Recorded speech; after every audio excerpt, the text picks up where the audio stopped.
When I finally climbed back up the narrow staircase, the house felt different. Every creak of the floorboards, every groan of the wooden beams seemed heavier, as though the walls themselves were ashamed of what they had hidden for decades. I set the journals and letters on the kitchen table and stared at them, my mind spinning. Questions swirled, each one darker than the last. Why had Anna been locked away? What kind of family hides their own child? And most of all, how could my father have kept this secret until his dying breath? I couldn't leave it alone. Not now. I opened the first journal again, flipping to earlier entries, hoping for clues. And there it was. Mother cries sometimes when she brings me food. She says it's because of what I am, because people would be afraid if they saw me. I don't know what she means. I only know I am lonely. Another entry. Father says I must never go outside, that the world will not accept me, that I was a mistake. But I hear the other children play in the street. I wish I could join them. The words cut deep. My father had called his own daughter a mistake. I shoved the journal aside, bile rising in my throat. That's when I noticed something else. At the bottom of the trunk, beneath the bundle of letters, was a folded newspaper, yellowed and brittle. With shaking hands, I opened it. The headline read, "Local family withdraws from society after tragedy." The article described my grandparents, how after a stillborn child and a series of miscarriages, they had chosen a life of privacy. But tucked into the column was a single line that made my blood run cold. Neighbors claim they sometimes hear crying from the house late at night, though the family insists they have no other children. My pulse thundered in my ears. The world had suspected something. People had heard, and yet nothing had been done. I dug deeper, searching the attic this time, desperate for more pieces of the puzzle. Dust choked the air as I rummaged through old trunks and boxes filled with photographs. Most were harmless. Weddings, birthdays, stiff family portraits. But one photo stopped me cold. It showed my father as a boy, no older than 10, standing stiffly beside my grandparents. And there, just at the edge of the frame, almost cropped out, was a girl. Her hair was tangled, her dress plain, her eyes stared directly into the camera, wide and haunting. Someone had drawn a thick line of ink across her face. I dropped the photo, my chest tightening. They hadn't just hidden Anna away physically. They had tried to erase her from existence entirely. A sharp bang echoed through the attic. I spun around, heart hammering, but saw nothing, just shadows stretching long across the rafters. Still, the message was clear. The house itself was restless. I grabbed the photo and raced downstairs, clutching it in one hand, a journal in the other. I slammed them onto the table, fury boiling in my veins. You knew, you all knew, and you let it happen. For the first time, I felt something other than fear. I felt rage. My father had lived his life with this sin buried beneath his feet. He had looked me in the eyes countless times and never once spoken of the sister I should have known. The journals, the bones, the whispers in the dark, they weren't just haunting me. They were demanding justice. That night I couldn't sleep. Every time I closed my eyes, I saw Anna's hollow gaze, heard her whisper, "You found me." But there was something else now. A shadow at the edge of my vision, a cold breath on the back of my neck. She wasn't gone. Not fully. She wanted more than remembrance. She wanted the truth revealed. The next morning, I carried the journals, the photo, and the letters into town. I couldn't keep this buried, not like my family had. People had to know. But as I drove, I caught my reflection in the rearview mirror, and for a split second, I didn't see myself. I saw her, Anna, pale, eyes wide, sitting in the back seat. I nearly swerved off the road, my breath coming in sharp gasps. When I looked again, the seat was empty. She wasn't just haunting the house anymore. She was with me. By the time I returned to the house, the air outside had shifted. The wind rattled the trees violently, though the sky was calm. It felt as if the world itself knew what I carried inside me. The truth, long buried, now clawing its way into daylight. I spread the journals, letters, and the photograph across the table. Proof, evidence of a crime my family had hidden for generations. But with every word I read, with every photograph I studied, I felt her closer. At night, I heard her. Soft footsteps pacing in the hallway outside my bedroom. A child's cough, faint but unmistakable. Sometimes when I woke, I swore I saw a small shadow at the foot of my bed. I tried to speak to her, whispering into the darkness. "I haven't forgotten you, Anna. I won't." But the silence that followed felt like disapproval. She wanted more. One evening, as rain lashed against the windows, I sat at the desk writing everything I had discovered. The world would know her name. They would know what was done to her. But as I wrote, the lights flickered, and the room grew colder. My breath fogged the air. And then, the pen in my hand began to move. I dropped it instantly, but it kept writing, dragged across the page by a force I couldn't see. The letters formed slowly, painfully. Not enough. My pulse spiked. "What more do you want?" I shouted into the empty room. The answer came not in words, but in sensation. The walls trembled. The sound of scratching filled the air, echoing from beneath the floorboards. My flashlight rolled across the desk, casting wild shadows. And then, faint but sharp, a voice, her voice, hissed near my ear. "They must pay." I froze. "Pay? They're gone, Anna. They're all gone." The lights went out. In the pitch black, I felt it. Small, icy fingers curling around my wrist. My throat locked as I gasped for breath. The grip tightened. Not enough to harm me, but enough to remind me she was real. A whisper.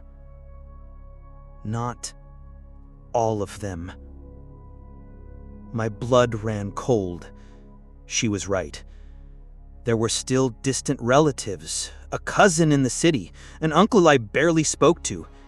The family tree stretched further than just my father and grandparents, and Anna wanted every branch to feel her wrath.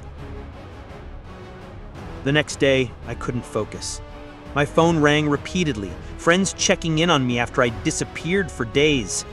But I couldn't tell them. How could I? Instead, I researched. Old archives, public records, letters stored in the county office. And there it was, tucked into an old birth certificate registry. Anna's name. Anna Whitlock. My aunt. She had lived. She had died. And the world had been told she never existed. As I stared at the document, a shadow swept across the page. My chest tightened. She was with me again. Always with me. That night, I dreamed of the hidden room. Only this time, I was the one inside. I clawed at the wall, screaming, "Let me out!" But no one came. My father's voice echoed above me. "You must stay. They wouldn't understand." I woke drenched in sweat, the echo of Anna's despair burning in my chest. I couldn't keep running. I couldn't keep ignoring her demands. If Anna wanted her story told, then I would tell it. Not in whispers, not in secret, but publicly, loudly. But as I gathered the journals to bring into town, the front door slammed shut behind me. Every window rattled. The air grew so cold my breath came out in clouds. And then I saw her, standing at the end of the hallway. She was clearer now, almost solid. A young girl in a pale dress, her hair matted, her face gaunt, her eyes locked on mine, wide and unblinking. I whispered, "Anna." Her lips parted. Not enough. I stepped forward, trembling. "Tell me then, what do you want me to do?" Her gaze flicked to the floor, the spot beneath which her bones still lay, then back to me. Understanding hit me like a blow. She didn't just want remembrance. She wanted release. She wanted her body freed from that room. My throat tightened, but I nodded.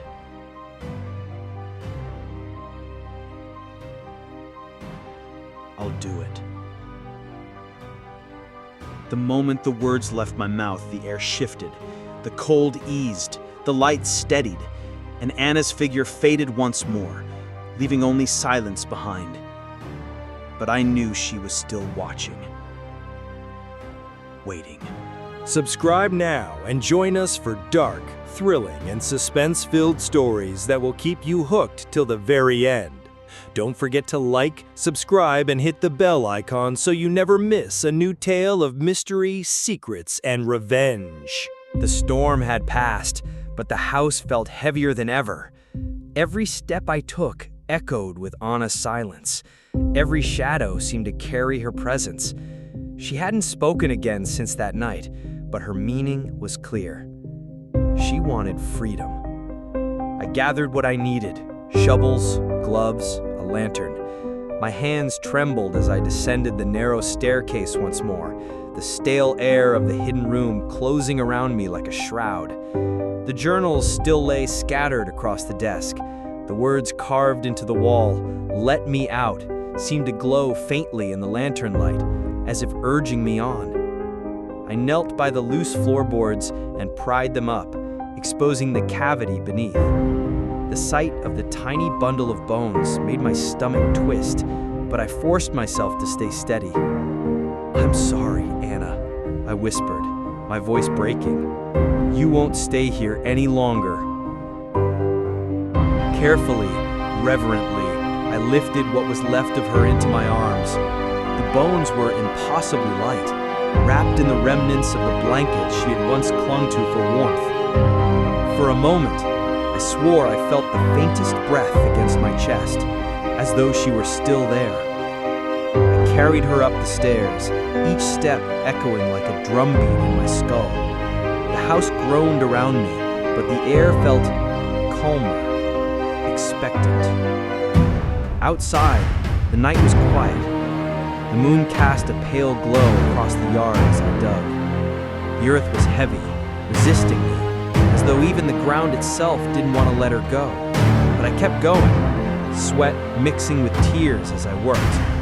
When the hole was deep enough, I laid her down gently, resting the blanket around her one last time.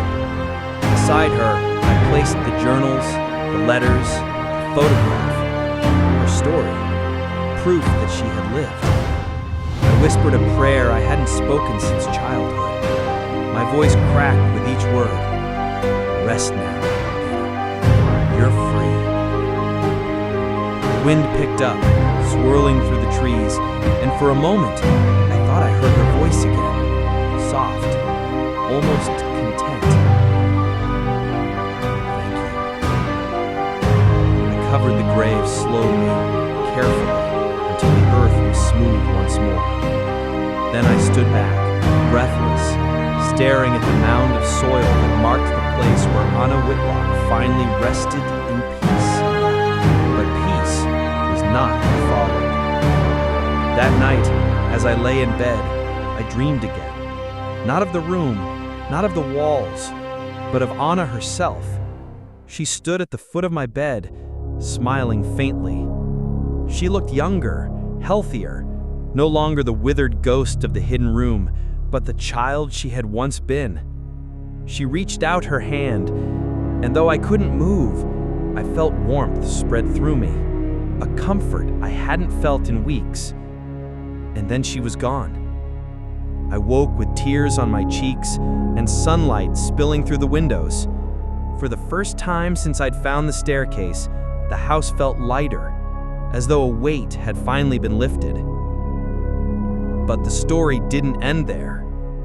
I couldn't keep what I'd discovered to myself. I contacted the local paper, shared the journals, the letters, the photograph. I told them about Anna, about the girl my family had tried to erase. The article ran a week later, the hidden daughter, the family's dark secret uncovered. People were horrified. Some called it abuse, others a tragedy of ignorance and shame.